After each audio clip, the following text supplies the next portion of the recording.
Allô? Allô?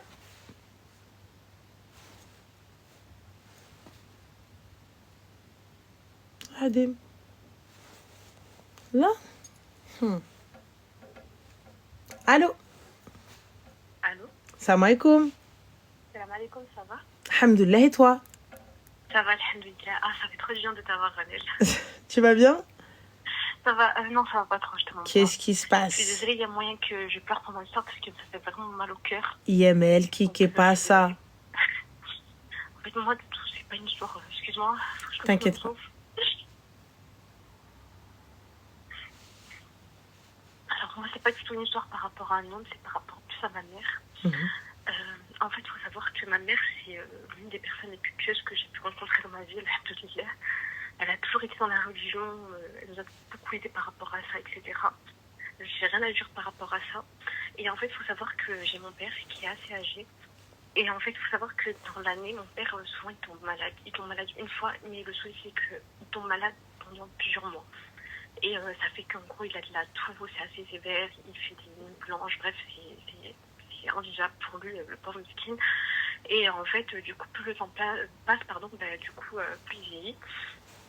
Et du coup, en fait, ce qui se passe, c'est que tout à l'heure, j'étais dans la cuisine, j'étais en train de manger. Ma mère, elle était aussi dans la cuisine. Et je l'entends du coup parler avec la famille du Maroc. Et elle parle avec sa nièce. Et en fait, elle dit quoi? Elle dit, oui, écoute, est-ce que tu pourrais aller voir cette dame pour, du coup, tu sais, genre, en fait, tu lui fais comprendre que c'était pour quelque chose. Et du coup, ma cousine lui dit, est-ce que c'est pour toi ou c'est pour ton mari? Ma mère, elle dit, non, c'est que pour mon mari. C'est pas pour moi. Elle dit, bah écoute, faudrait que tu m'envoies une photo de lui. Ma mère, elle dit, ok, je t'enverrai ça plus tard. Et en fait, moi, du coup, j'avais entendu toute la discussion. J'attends qu'elle raccroche avec, sa famille. Et je lui dis, maman, j'espère que c'est pas ce que je crois. Elle me dit, ton père, il est très malade et j'arrive pas. Je demande à ma mère de le guérir, toujours rien, etc. Je vois pas de truc. Je lui dis, ma maman, si c'est ce que je crois, tu sais que c'est très grave ce qui va sortir du team, maman, c'est très très grave. Pardon, excuse-moi. T'inquiète pas. Et elle a dit quoi? Excuse-moi. Et du coup, je lui ai dit, maman, s'il te plaît, fais pas ça, ce qui va se passer, enfin, s'il va devoir se passer quelque chose, c'est Allah qui t'en décidera, faut laisser ça en fait, dans les mains d'Allah. Et c'est pas grave, maintenant on priera pour lui, on verra ça, on place une confiance sur Allah. Pardon, excuse-moi, je perds mon latin. Je t'en prie. Oh. Et elle me dit, en fait, du coup, là, elle commence à s'énerver. Elle me dit, mais tu ne comprends rien, non, toi, tu sais pas. Je lui dis, maman, s'il te plaît, Yarbi, s'il te plaît. Je la supplie, je me mets à genoux. Je lui dis, maman, Yarbi, s'il te plaît, ne fais pas ça. Je t'en supplie. Ne fais pas ça. Et du coup, elle me crie dessus et elle part de la cuisine. Et du coup, je la suis en fait dans sa chambre. Je lui dis, maman, s'il te plaît, ne fais pas ça. J'ai pas envie que tu fasses un truc comme ça. S'il te plaît, réfléchis. C'est très très grave. Tu sais que tu peux sortir du team. Elle me dit, Tira, c'est le mieux à faire. Si on veut des résultats positifs, ton père il pourra aller mieux. Je lui dis, mais maman, tout ça, c'est Allah qui en décide. Tout ça, c'est Allah. Tout ça, faut laisser dans les mains d'Allah. C'est pas à nous de décider. Si papa, il doit lui arriver quelque chose, il lui arrivera quelque chose. Mais on prie et on laisse notre confiance en Allah. Et elle m'a dit, niveau que t'ailles dans ta chambre, on en parlera une prochaine fois. Je lui dis, maman, s'il te plaît. Je la connais, elle était tue, elle était tue. Et du coup, en fait, elle compte envoyer la photo de maman. Et je sais pas quoi faire, mais j'ai peur, c'est ma mère. Il y a quelqu'un de croyant, en qui vous avez confiance? Non, autant Dieu comme ça, non. J'avais juste ma mère, mais de croyants sur qui je suis proche. Tu sais, quelqu'un qui va pouvoir un petit peu la raisonner. Eh ben, il y avait du coup ma grand-mère, du coup sa mère, mais en fait sa mère est au courant de tout ça, parce qu'elle était, lors de l'appel, elle était à côté, et du coup elle entendait tout ce qui se passait entre eux. Et cette femme-là, elle va leur faire quoi? Parce que ton père est malade, mais du coup, elles veulent quoi? Combattre la maladie? C'est exactement ça, en fait, c'est exactement ça. Elle, en gros, dans l'appel, franchement, Ranil, dans l'appel, ce qui s'était dit, c'était, va voir la dame, je t'envoie une photo du coup de mon père. dis-lui que voilà, il est malade et que si elle peut faire quelque chose pour le guérir. C'est tout ce qui s'est passé lors de l'appel. Après, Allah alam si derrière il y a eu des vocaux, Allah alam s'il y a eu des messages du coup derrière ou même demain, je sais pas. Du coup, je sais vraiment pas quoi Et faire. t'as écouté la conversation qu'elle a fait, qu'elle a eue avec la dame ou pas? Non, je l'ai pas, non. Parce que là, pour le coup, moi, ça me parle pas de guérison. Là, il y a pas de. Pourquoi est-ce qu'elle ne fait pas intervenir un raqi? C'est ça, mais en gros, c'est ce que je lui dis. Je lui dis, tu vois, il y a tellement d'autres solutions. À la limite, tu pries, tu peux faire venir un imam, tu peux faire une ruqya à mon père, etc. Elle m'a dit, mais on a déjà tout essayé. Ton père, il veut pas te faire de ruqya, il veut rien, etc. Je lui dis, mais maman, s'il te plaît, force-le. Ou place ta confiance en Allah, mais s'il te plaît, ne fais pas ça. Et elle ne veut pas. Je te jure, j'ai tout essayé. Je l'ai supplié, je me suis mis à genoux. J'ai pleuré dans ses bras. Elle ne veut pas. Ton père, il est au courant? Pas quoi faire. De quoi? Ton père? Oui. Il est au courant? Non, il n'est pas au courant. Là, il n'y a personne qui le sait. Lors de la dispute dans la cuisine, il y avait mon grand frère qui est arrivé et il a dit ouais, qu'est-ce qui se passe? Je lui ai dit en fait, j'ai pas parlé. En fait, j'étais tellement choquée. Ma mère avait dit qu'il se passait rien et ma mère elle est partie de la cuisine. Et pourquoi est-ce que tu le dis? Franchement, là, de la famille, il n'y a personne qui est au courant. Et pourquoi est-ce que tu le dirais pas à ton frère? C'est ce que je me dis. Donc, franchement, c'est à quoi je pensais. Je me suis dit peut-être que demain, après le boulot, je lui en parlerai. Et j'essaierai de prendre son téléphone pour voir s'il n'y a pas eu de message qui s'est échangé entre elle et du coup sa nièce. Mais ouais, c'est ce que... Enfin, j'ai pas envie non plus de la menacer, mais si c'est le seul Menace-la. truc à faire.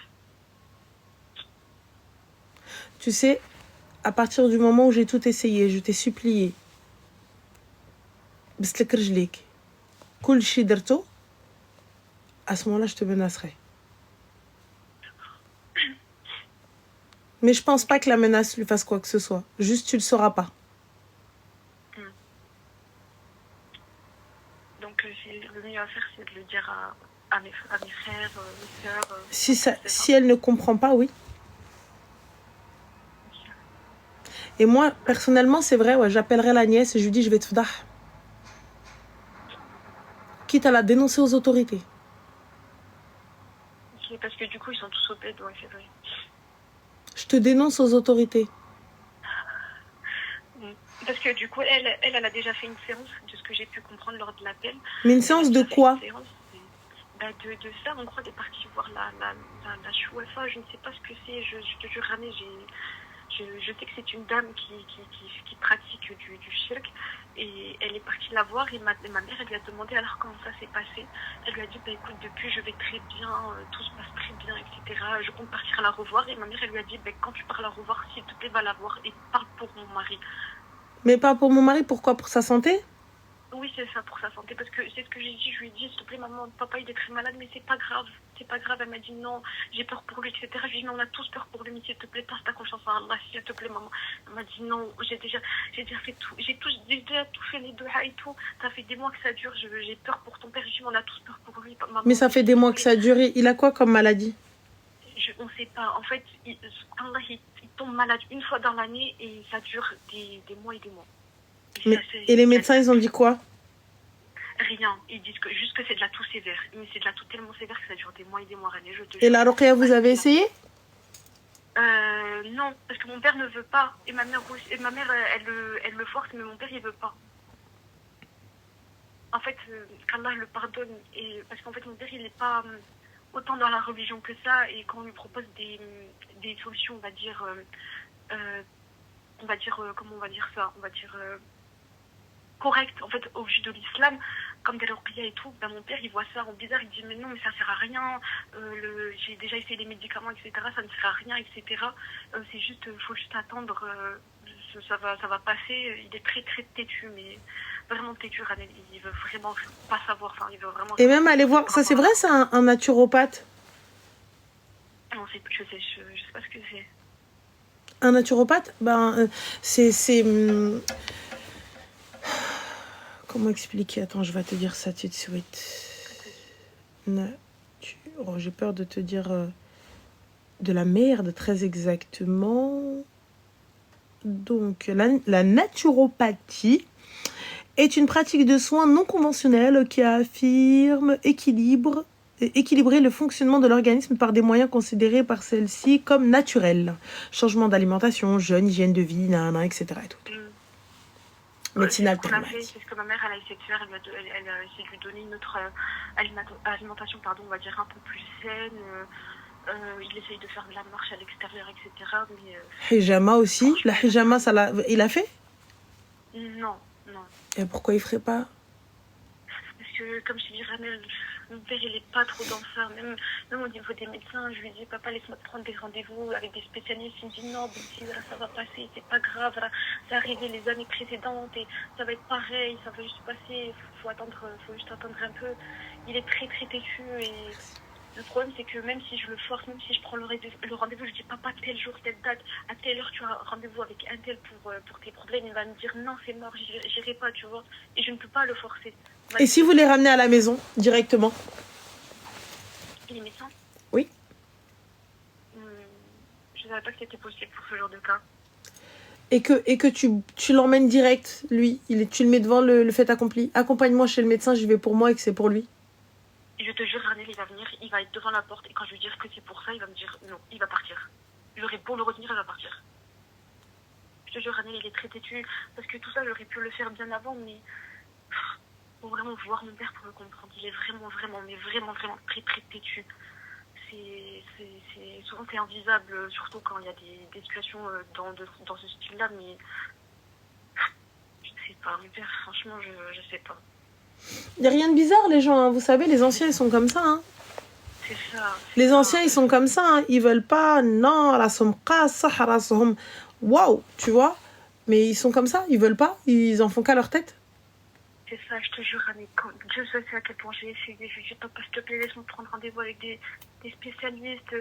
Essaye de faire ci, essaye de faire ça, s'il te plaît, laisse-moi te ramener un imam, une ruqya ou quoi que ce soit. Rien. Ma mère aussi, elle a essayé, je te jure, ma mère, elle a essayé. Après, je peux la comprendre d'un point de vue parce que, vu qu'elle a déjà tout essayé et que mon père, il est très têtu, elle peut être à bout, mais aller jusqu'à là, Ranel, je te jure. Moi, je te mens pas, moi, j'appelle la nièce, donc ta cousine. Merci. J'appelle la cousine, je la menace Nichen. Elle et sa mère.